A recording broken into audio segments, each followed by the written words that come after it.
कलाम ही है जो हमें जिंदा करता है, तकवीयत देता है और संभाल कर रखता है। हालेलुया। जब हम कमजोर हो जाते हैं, गिरने लगते हैं, टूटने लगते हैं, तो बुजुर्ग रूहुल कुद्स हमें संभालता है खुदा के कलाम के जरिया से। आमीन।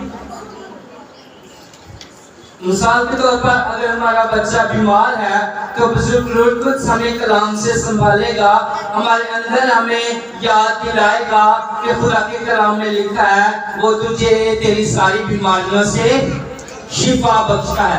यानी वो कलाम से हमें संभालता रहता है।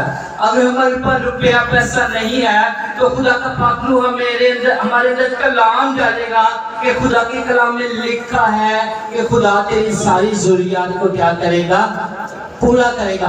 अगर हमें खौफ आता है तो पाकलू हमारे अंदर खुदा का कलाम डालता है कि खुदा के कलाम में यीशु मसीह ने यूहन्ना से कहा था खौफ ना कर। यानी कि पाकलू भी हमें मजबूत करने के लिए, हमें तकवीयत देने के लिए, हमें रूहानी तौर पर जिंदा करने के लिए खुदा के कलाम को हमारे अंदर डालता है और खुदा का कलाम हमें मजबूत करता जाता है। आमीन। सो आज मेरे और आपके लिए इंतहाई खुशी का मौका है कि हम आज खुदा की पाक मेज में शामिल होने वाले हैं। आमीन। तो हम इसी मौजू पर खुदा के कलाम को सीखेंगे कि जो हम पाक मेज यहाँ पर लेते हैं, हम खुदा यीशु मसीह के खून और बदन को लेते हैं, तो हमें क्या फायदा पहुँचता है और कौन है जो उसे ले सकते हैं। इसके लिए मेरे साथ मिलकर हवाला निकालें कलाम मुक़द्दस में से लूका की इंजील उसका 22 बाब और उसकी 17 आयत से लेकर 20 आयत के आखिर तक मैं खुदा के कलाम में से पढ़ना चाहूँगा अपनी और आप सबकी नसीहत के लिए।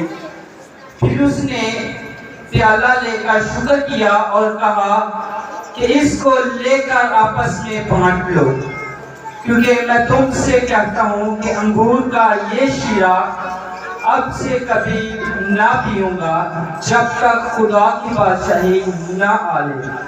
फिर उसने रोटी ली और शुक्र करके तोड़ी और ये कहकर उनको दी कि ये मेरा बदन है जो तुम्हारे वास्ते दिया जाता है, मेरी यादगारी के लिए यही किया करो। कलाम के पढ़े और सुने जाने के वसीला से खुदा हम सबको बड़ी बरकत दे।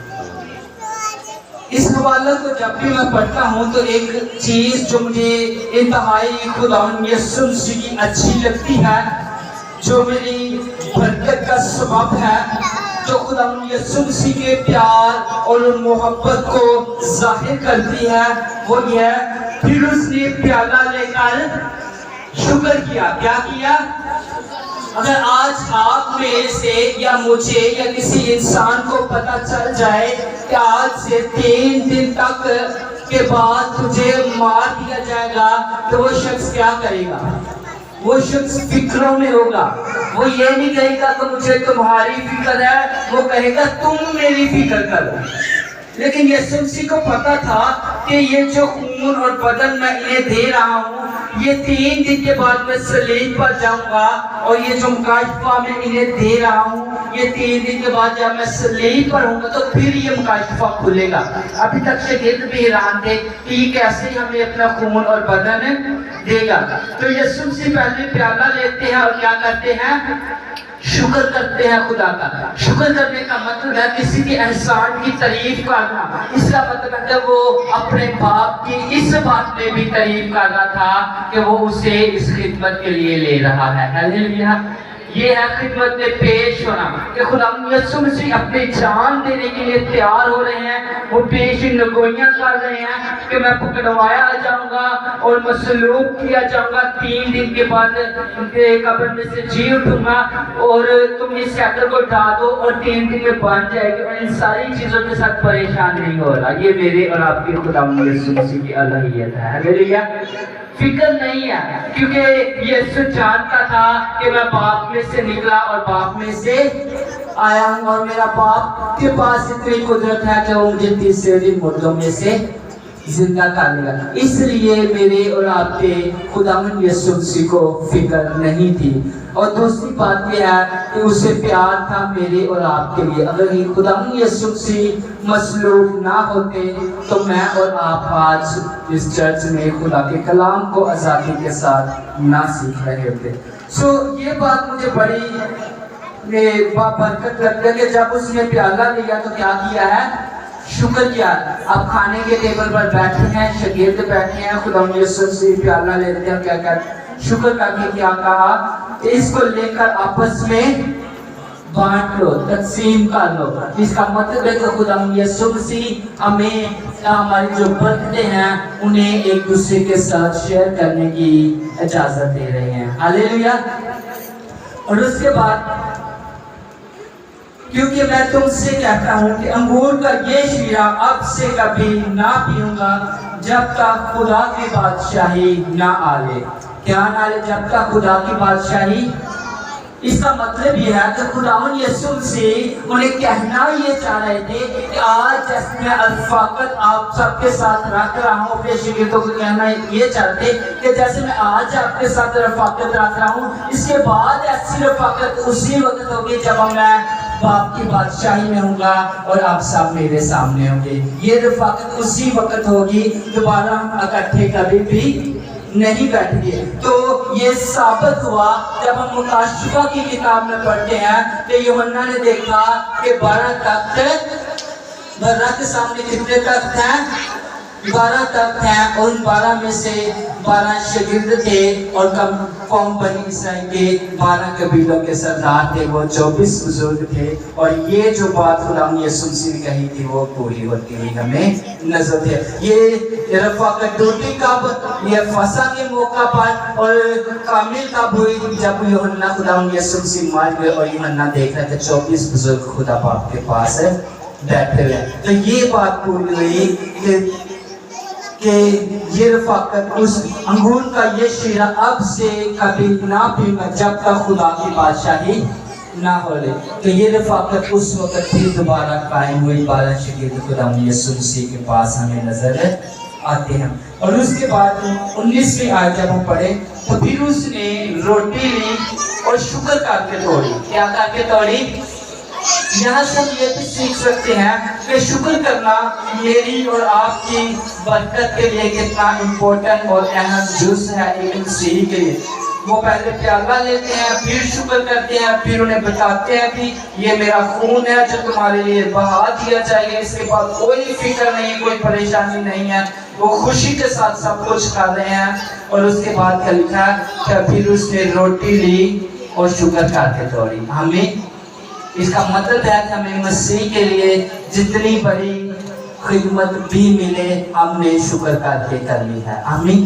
وہ یہ خدمت تھی خداوند یسوع مسیح کہ اس کے ساتھ جو ہونا تھا وہ پیش ہوئے, اس مکاشفہ کو اپنے شاگردوں پر ظاہر کر رہے تھے اور ساتھ ساتھ خدا باپ کی شکر گزاری کر رہے تھے. شکر گزاری کر کے توڑی اور یہ کہہ کر ان کو دی کہ یہ میرا بدن ہے جو تمہارے واسطے دیا جاتا ہے, میری یادگاری کے لیے یہی کیا کرو. آمین. اور اس کے بعد پھر شکر کرتے ہیں اور سب کچھ بتا کے پھر حکم دے رہے ہیں. اور اس وقت یہ حکم متی, مرکز, لوکا, یوحنا اور کرنتھیوں کے خطوط میں 5 کتابوں میں یہ حکم جو ہے وہ لکھا گیا ہے.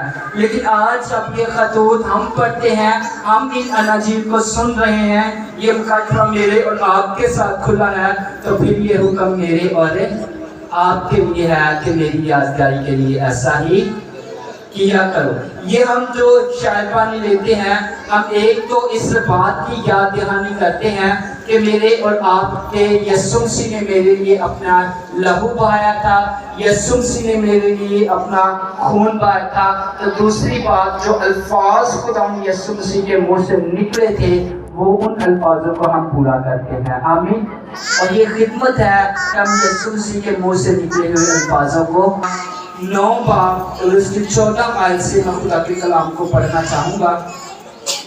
پھر مسیح کا خون جس نے اپنے آپ کو ازلی روح کے وسیلہ سے खुदा के सामने बेऐब कुर्बान कर दिया, हमारे दिलों को मुर्दा कामों से क्यों ना पाक करेगा, ताकि जिंदा खुदा की इबादत करें। आमीन। ये जरूरत थी अब्रानियों उसका 9 बाब और उसकी 14 आयत। ये जरूरत थी कि खुदा यीशु मसीह अपना खून खुद खुशी के साथ दे रहे थे। तो यीशु मसीह का और तो मसीह का खून जिसने अपने आप को अज़ली रूह के वसीला से खुदा के सामने बेऐब कुर्बान कर दिया, तो तुम्हारे दिलों को मुर्दा कामों से क्यों ना पाक करेगा। आमीन। यानी कि पौलुस रसूल ये बता रहा है कि खुदावंद यीशु मसीह ने अपना खून अपना बदन इसलिए दिया कि हम मुर्दा कामों से पाक हो जाएं। हम क्या हो जाए? मुर्दा कामों से पाक हो जाएं, क्योंकि खुदावंद यीशु मसीह के खून और गोश्त में ये ताकत है कि अगर आज हम मुर्दा काम है, हमारे हम रूह में जिंदा नहीं, हम कमजोरी की हालत में आए, तो खुदा का लहू हमें जिंदा करने की, तकवीयत देने की और जोर देने की ताकत रखता है। आगे लिखा है कि वसीला से खुदा के सामने बेऐब कुर्बान कर देता कि हमारे दिलों को मुर्दा कामों से क्यों ना पाक करेगा। पौलुस कहता है कि ये लहू है जो हमारे दिलों को मुर्दा कामों से पाक करके जोरावर बनाने की ताकत रखता है कि जिंदा खुदा की इबादत करें। अब मकसद क्या है? खुदा का मकसद क्या था कि खुदा यीशु मसीह का लहू बहाया जाए, हम मुर्दा कामों से आजाद हों और फिर करें क्या? खुदा की इबादत करें। ये मकसद था खुदा का, अपना लहू बहाने का, खुदा यीशु मसीह को मसलूब करने का जो मकसद था, वो पहला मकसद ये था कि हम नजात पाएं। और यहाँ पर जो मकसद लिखा गया है वो है कि हम जिंदगी पाएं और खुदा की इबादत करें। और ये हो नहीं सकता कि हमने अपने ऊपर खुदा यीशु मसीह का लहू लिया हो और खुदा हमारे गुनाह माफ ना हो। ये कभी भी हो नहीं सकता। हमारे गुनाह जितने मर्जी किरमजी हैं, बड़े हैं, पुराने हैं, जैसे भी हैं, लेकिन जब हम यीशु मसीह का लहू अपने ऊपर ले लेते हैं तो खुदा पाक को तरस आ जाता है और वो हमारे सारे गुनाह माफ करता है। आमीन। ये शायरबानी जब हम लेते हैं तो इस ईमान से लेते हैं कि हम यीशु मसीह का खून और बदन अपने बदन में ले रहे हैं ताकि हम पाक हो जाए। एक दुनियावी मिसाल दूंगा कि माँ बाप सब कुछ देख लेता है लेकिन अपने बेटे या अपनी बेटी का लहू बहता हुआ नहीं देख सकता। क्या नहीं देख सकता? लहू बहता हुआ नहीं देख सकता। बेटियां माएँ बैठी हुई हैं, भाई बैठे हुए हैं, अगर आप कोई काम कर रहे हैं अपने घर में और आपका बेटा जब चोट लगवा देता है और उससे खून बहना शुरू हो जाता है, तो क्या आप करते हैं कि क्या बहन क्या जाके जब मैं आटा गूंद रही हूँ, मैं आटा गूंद लूँ, बाद में पकड़ूंगी? कैसे होता है? हाँ जी। अगर आप आटा गूंद रही हैं, आपकी छोटी बेटी हाथ पर छुरी लगवा लेते हैं, किसी भी तरह से उसका खून निकलने लगता है, क्या आप ये बैठे कि अच्छा मैं आटा गूंद लूँ फिर पकड़ूंगी? नेवर। अब जो ही देखते हैं कि बेटे या बेटी का खून बहना शुरू हो गया है, तो आप जो भी काम कर रहे हैं वो फौरन से छोड़ते हैं और उसको संभालते हैं कि आप अपनी औलाद का बहता हुआ खून कभी भी देख नहीं सकते। या भाई हैं, अगर आप काम पे आपके बेटे को चोट लगते हैं तो आप सबसे पहले क्या करेंगे? काम करेंगे या काम को वही छोड़ देंगे? काम को वही छोड़ देंगे, क्योंकि माँ बाप के अंदर ये फितरत है कि वो अपने बच्चों का बहता हुआ खून कभी भी देख नहीं सकते। तो इसी तरह जब आपके ऊपर खुदा बाप की नजर होगी और आपने ईमान से यीशु मसीह का लहू ले लिया होगा, तो खुदा अपने बेटे यीशु के लहू को भी देख नहीं सकता। और जब वो देखेगा कि इस भाई ने मेरे प्यारे बेटे यीशु मसीह का लहू अपने ऊपर लगा लिया है, तो फिर उसे तरस आएगा और जितने भी आपके गुनाह होंगे यीशु के नाम में माफ हो जाएंगे। ये यीशु के नाम की कुदरत है कि खुदा बाप यीशु का लहू भी देख नहीं सकता, क्योंकि उसने कहा ये मेरा प्यारा बेटा है। तो जब हम यीशु मसीह का लहू ले लेते हैं तो खुदा बाप को हम पर तरस आ जाता है, उसका भी दिल पिघलता है। हाँ, ये वही बेटा है, वही भाई है, वही एल्डर साहब है, वही फादर साहब है जिसने मेरे बेटे यीशु मसीह का लहू लिया है, जो मेरे प्यारे बेटे यीशु मसीह के लहू को अपने ऊपर लेता है। अब मैं इसके गुनाह क्या कर दूंगा? माफ करूंगा। अदरवाइज गुनाह मुआफ़ी का कोई तरीका नहीं है। गुनाह माफ करवाने का एक ही तरीका है, हम खुदा यीशु मसीह के लहू को अपने ऊपर ले लें। आमीन। और वो लहू जब हमारे ऊपर लगाया जाता है तो हमारे गुनाह माफ हो जाते हैं और खुदा हमें मौत से भी बचा लाता है। और इस बात की तस्दीक हमें मिलती है खरूज की किताब में। और जब ईद फसह पर खुदा ने कहा कि तुम हर कबीले का एक एक बकरा लेना और तुम उसे ज़िबा करना और हर घर की चौखट पर उसका लहू लगाना, और मौत का फरिश्ता जब गुजरेगा तो जिस घर की चौखट पर उसे बकरे का लहू नजर आएगा वो उसे छोड़ता जाएगा। और असल में वो बेनैब भर्रा खुदा यीशु मसीह था। हालेलुया। आज भी जिस जिंदगी पर खुदा बाप को अपने बेटे यीशु मसीह का लहू लगा हुआ नजर आएगा वो उसे छोड़ता जाएगा। हमें वो उसके गुनाह माफ करता जाएगा, वो उसकी गलतियां माफ करता जाएगा और वो उसे अपना बेटा और बेटी बनाता जाएगा। इसलिए हम यीशु मसीह का खून जो है वो लेते हैं। और कलाम मुक़द्दस में एक और चीज लिखी है जिसमें हमें गौर करनी है। लिखा है कि कुछ लोग शायद पानी लेते हैं लेकिन नामुनासिब तौर पर। क्या लेते हैं, इसका क्या मतलब, हम इसको सीखेंगे। नामुनासिब तौर पर पहले मैं छोटी सी दवाई कौन लेता है?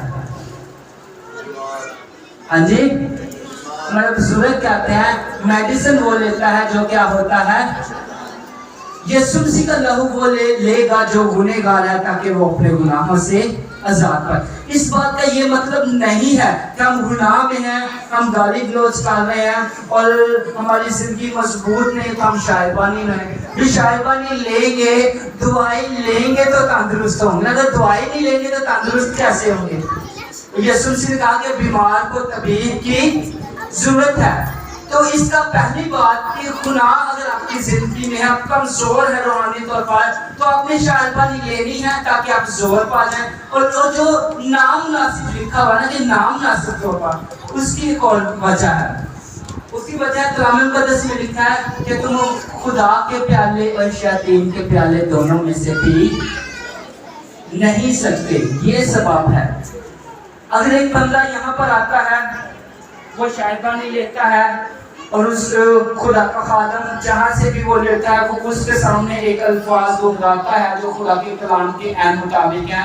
यीशु मसीह का क्या कहता है खादम अपने साथ, यीशु मसीह का लहू। और फिर वो दूसरा जुमला जब वो रोटी लेता है तो दूसरा जुमला दोहराता है जो यीशु मसीह ने खादम को इख्तियार दिया हुआ है, यीशु मसीह का बदन। और जो सामने वाला शख्स ले रहा होता है वो कहता है आमीन, मैं उसे कबूल करता। अब यहाँ पर हमने यीशु मसीह का बदन ले लिया, यीशु मसीह का लहू ले लिया और हम बाहर जब जाते हैं तो हम सदके की चीजें लें, हम दरबारों से खाएं और हम मुख्तलिफ मबूदों के जो खैर खराब है उससे लेकर खाएं तो ये मुनासिब तौर पर है, ये नामुनासिब तौर। इससे खुदा हमें क्या करता है, मना करता है। अदरवाइज गुनाहगार शायबानी लेगा तो वो गुनाह से पाक होगा ना, बीमार मेडिसिन लेगा तो वो तंदुरुस्ती पा जाएगा। नाम नासिब ये है कि हमारा बदन क्या है, रूह कुद्स का, हमारा बदन क्या है, रूह कुद्स का, रूह कुद्स का घर है। और जब हमने इस बदन में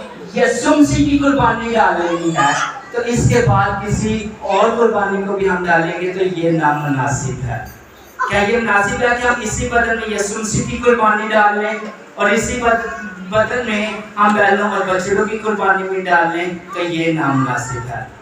इन्हीं हाथों से हम शायबानी ले लें, कहें यीशु का बदन भी दो, मेरा हक है, यीशु ने मेरे लिए अपनी जान दी। हम बाहर से कहते हैं ना, खादम सिखाते हैं भाई जब शायबानी लेने के लिए जाना है तो दिलेरी के साथ जाना है, शर्माना नहीं है, दिलेरी के साथ जाना है, क्योंकि आपके यीशु ने आपके लिए लहू बहाया, किसी और के लिए थोड़ी बहाया, तो आपने दिलेरी के साथ जाना है। और हम यहाँ पर बड़ी दिलेरी के साथ जाए अपने जिस्म में ले रहे हैं, यीशु मसीह के खून और बदन को ले रहे हैं, तो इसके बाद हमें किसी खैरात की चीज को या किसी और मबूद की कुर्बानी को लेने की जरूरत नहीं, क्योंकि यीशु मसीह की जो कुर्बानी है वो काफी है। हालेलुया। तो ये नामुनासिब है, ये चीजें नामुनासिब है। हम यहाँ से भी लें और बाहर से जाके भी लें, गैर मबूदों से भी जाकर लें और दरबारों से भी जाकर लें, ये फिर नामुनासिब होगा। अदरवाइज गुनाह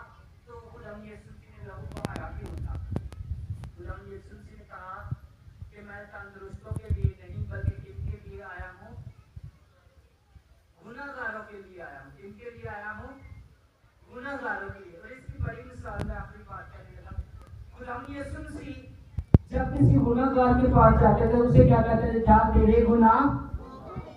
तेरे गुनाह।